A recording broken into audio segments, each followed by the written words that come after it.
Hey, what's up, guys? So lately, I've been thinking about like different things I could do on YouTube to help the art community because there's already so many videos out there.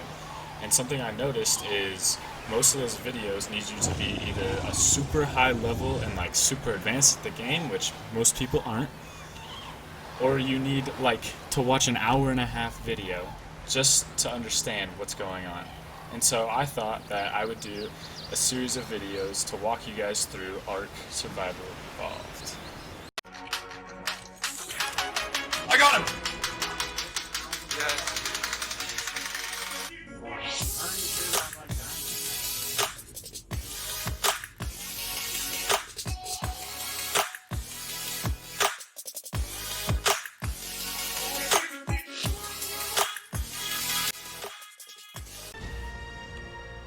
Alright, what's up, guys? We're back here in ARK Survival Evolved.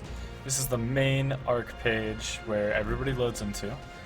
So you have multiple options of what you can do for all you newbies out there. You can hit this Join ARK button, which will allow you to join online ARKs with a bunch of other people. And so you can see there's varying days. So this Ragnarok servers on day 19,487, which means you probably don't want to join that. Just saying, you want to have a little bit earlier day that you're going to start on. But there's all of the maps that you can choose from between the island and Genesis, any of them. And then there's also two game modes. There's PvP, which is player versus player, and then PvE, which is player versus enemy. So player versus enemy servers is all of the players in the server work together to have a common end goal, which obviously is to end the game. And then you have this host local option, which means that you can play any of the maps that you want as long as you own them. And you can control every single bit of them. You can control the difficulty level, dino damage, player damage, anything you want to control in here, okay? So one of the best things that any new player can do is you go to this advanced settings right before you start, scroll down to almost the bottom, and it's going to be in this little miscellaneous settings area, and you're going to want to do show floating damage text. So not only will that show you how much damage you're doing with your weapons and your stuff like that, but it shows how much damage your dinosaurs are doing, how much damage they're taking, all of that kind of stuff. So you always want to have that on. And we're going to jump into the island, and I'm going to play single player.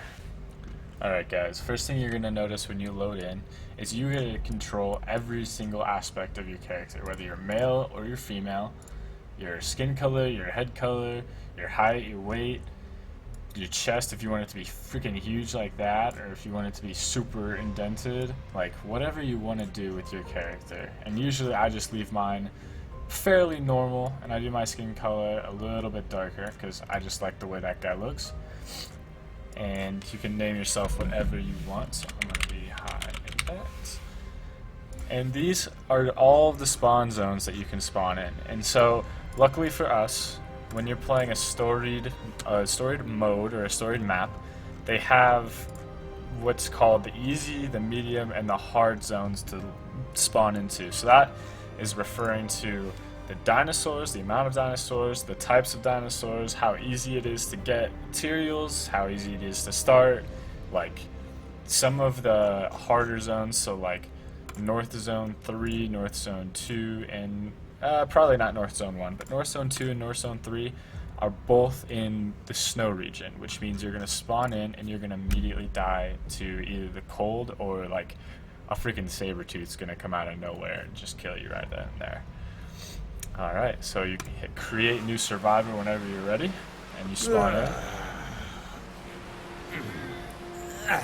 Alright, so every time you spawn into a new ARK, your guy is going to act exactly the same.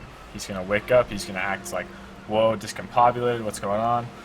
Don't worry, usually nothing attacks you in that amount of time, just saying, but sometimes it does. And no matter what, it's always going to be okay, because you can always respawn in this game. Alright, so today we're going to go through and we're going to make our first base. So when you spawn in, some of the easiest things to get, some of the easiest raw materials are right in front of you. They're just stones on the ground. And lucky for us, as you can see on the right hand side, you have your health, you have your weight, you have your water, you have your energy, you got your food. And one of the biggest things for new players is being near a natural water source, because if you don't have water, you can't play this game.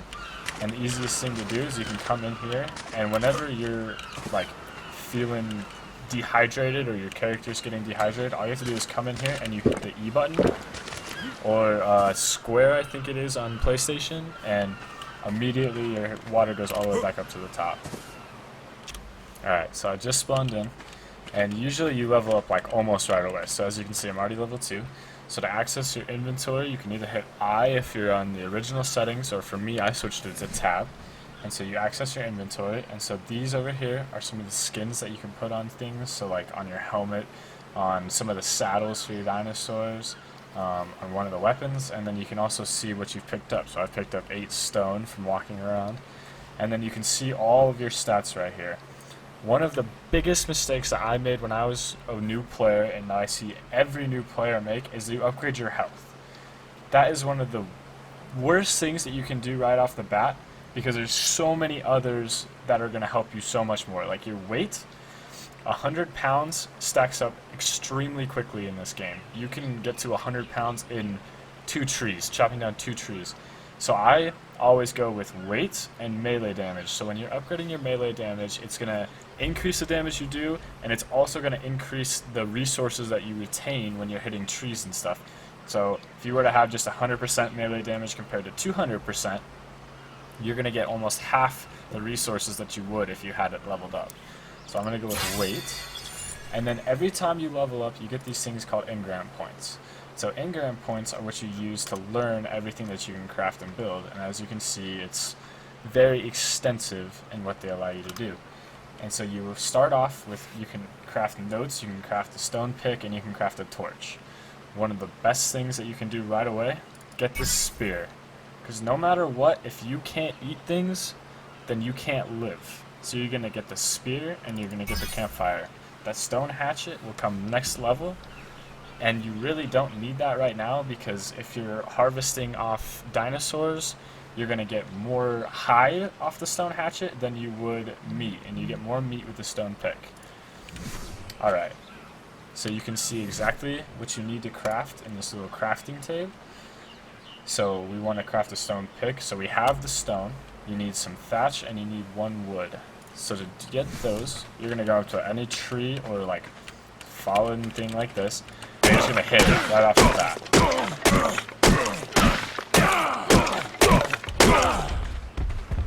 Oh, that thing's running away. Alright, we're going to let him just handle that on his own. We don't need to get involved. Alright, and as you can see, we retained the resources and they go directly into your inventory. And then all you have to do is double click, or you can right click to see all the options. You can craft 1, you can craft all, and then you can type in a specific amount of what you want to craft. Alright, so you take whatever you crafted straight from your inventory, and you have all these things down here that you can do. And so apparently I'm missing these. Alright, you can put anything you want in any of these inventory slots, and then all you have to do is hit that button, go to the corresponding slot, and it brings it out. So pickaxes are really good at getting you thatch compared to wood, or the pick, whatever you want to call it. I always called it a pickaxe. And as you can see, I already leveled up again. And then also, picks are better than hatchets at getting both flint and metal out of rocks, which is really important because flint and metal are 2 of the more important resources that you can get in this game. Like as you can see, I got 4 metal ingot from that, 17 stone, and 22 flint from that. Just 1 rock right there. Alright, so we're going to do our level up, and I'm going to do melee damage. And so we have more options. So I always get the stone hatchet and the water skin right off the bat. So the water skin is going to allow you to carry water, so you don't have to come back and hit E every time. You can have water in your inventory that will allow you just to drink it wherever you are, whenever and wherever you are. Alright, so we can craft the hatchet based on what we have, and we also can craft the campfire. So in this game, when you kill something and you earn its meat, you can eat it right away, which is always okay. It gets you a little bit sick as a character and brings your health down a little bit, but your food will go up. Or you have to cook the meat, which is why you why you craft a campfire here. And so that allows you to not only cook the meat, but it also gives you more food over time. And as you can see, we've already leveled up again, so we can go into our inventory. And like I said, weight and melee damage are two of the more important ones, so I go back and forth between those two. Alright, so what a hide sleeping bag does is it allows you to, if you die, you can travel to that exact point one time. And later on, it's right down here, right here, number 7, we get the primitive bed, which allows you to travel to that spot if you die over and over and over and over, instead of just the one-time use that you have with these sleeping bags, excuse me. So I always get that sleeping bag, and then you also need a foundation to put that on. And then the most important of these is obviously going to be your shirt. So you can get that shirt and gram as well. Alright, let's see what we need to craft some spears out here, because we're getting sort of hungry. So we need some fiber, flint, and we need some wood. Alright, so like I said, picks give you more thatch than wood, and it's the exact opposite with these hatchets. Hatchets will give you more wood than thatch, and allow you to craft things that you need. Alright, so we'll finish off this tree real quick. Wow, this is nice a lot. Alright, and then you can interact with bushes using your E character, or E key, whatever you have assigned to interacting or picking things up. And as you can see, you don't just get fiber, you get a bunch of different berries, which will come in very useful in the future. But at the current stage that we're at, just starting off, they're not overly important. And as you can see, I can craft 4 spears now, so we'll craft 4 spears.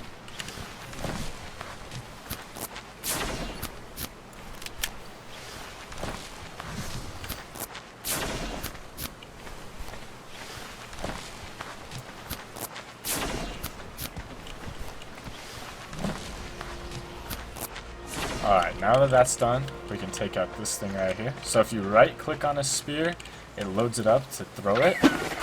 And you can see I did 186 damage in one throw, and I killed it in one hit. So if you left click, you do your stab attack, and if you right click, you hit with this throwing attack, which does more damage but also has a higher chance of losing your spear.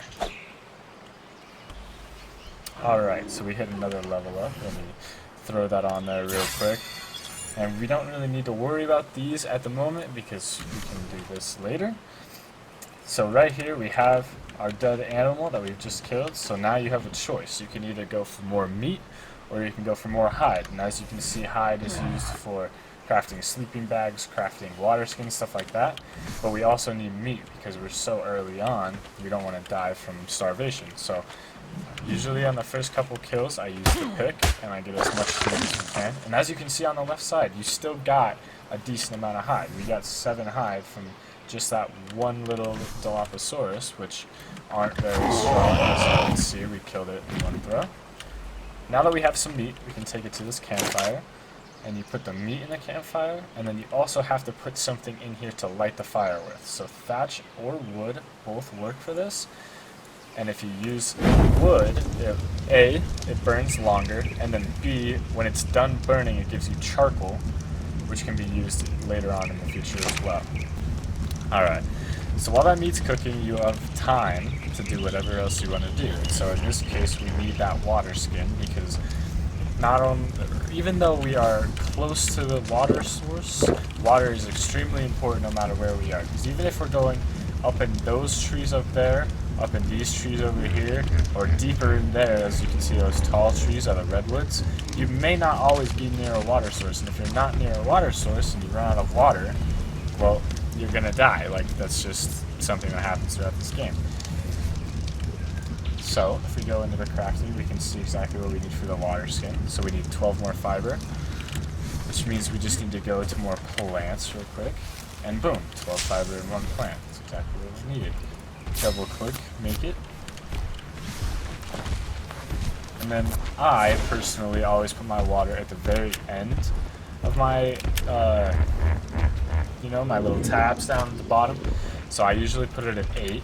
And the way you use the water skin is you come into this water, and then you hit the button that's correlated with it. So I hit 8, and not only does it fill up my water, but you can see that there's 99 out of 100% water in the water skin now. Alright, so now that our meat's done cooking, or almost done cooking, we're going to come in here and we're going to hit put out fire. And then you can take that meat and put it anywhere on these things down here, or you can just put it directly in inventory and you can consume it right from there. But as a player in my own head, I enjoy having it down here and at the very end. And all you have to do is hit that number and it consumes it for you. And as you can see in the far right corner, my food is going all the way back up, or almost all the way back up. And you can see just how hungry you are, how like thirsty you are, all from inside of your inventory. One of the most fundamental things as a new player in ARK for during the night or during cave runs, stuff like that, is vision. So if you can't see, you can't attack things, and things can attack you. And so that's when torches come in handy. And so that's why you're going to build a torch.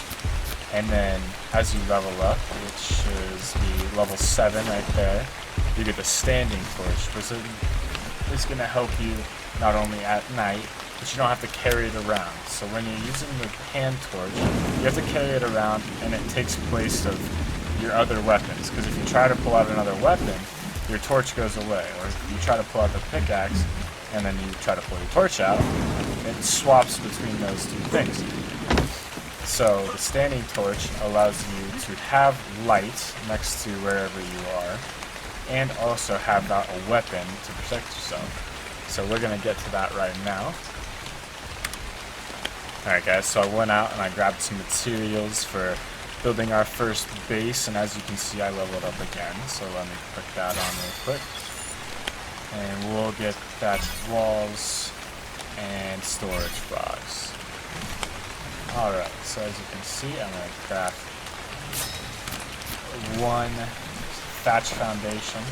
And so when you craft building materials, they're always going to come into your inventory. But if you want to put them out in your scroll wheel or your taskbar, you can, and then all you have to do is hit the button and it shows up. So building a base takes a lot of understanding what you want as a player. So like for me, I want to be protected from everything that's out here in my surroundings, and nothing can come across the water that I can't see. So I am going to place my foundation according to the water. So I'm going to follow the trail of the water, and my building or my foundation or your base, whatever you want to call it, is soon going to spread out this way, and I'll show you that here in a second. Alright, as you can see I went out and I got materials to build 6 more foundations. And when you're placing foundations next to each other, if they are on the same plane, you can actually snap them together. So you don't have to come in here and like line everything up and try and get it all the same way, but you can just snap it into place wherever you want. Alright guys, I've gone out and I've leveled up a couple more times, and I was able to build myself a simple bed, which we're going to place right next to our campfire. So there's that. And I was also able to build a standing torch. So the standing torch we don't want to put right next to the campfire, because obviously the campfire can provide us with enough light, but we can put it down here at the end, where if we were over here compared to next to our campfire, we would still be able to see without without having to pull our own torch out. So just like a campfire, standing torch requires something to light it, so a fuel of some sort. So you can use thatch or wood just like you can with a campfire. And as you light the fire, it shows up just like that. And you can turn it on and off from just outside just by hitting on and off, just like that. Alright, that's going to be it from me today, guys. I hope you guys find this video helpful.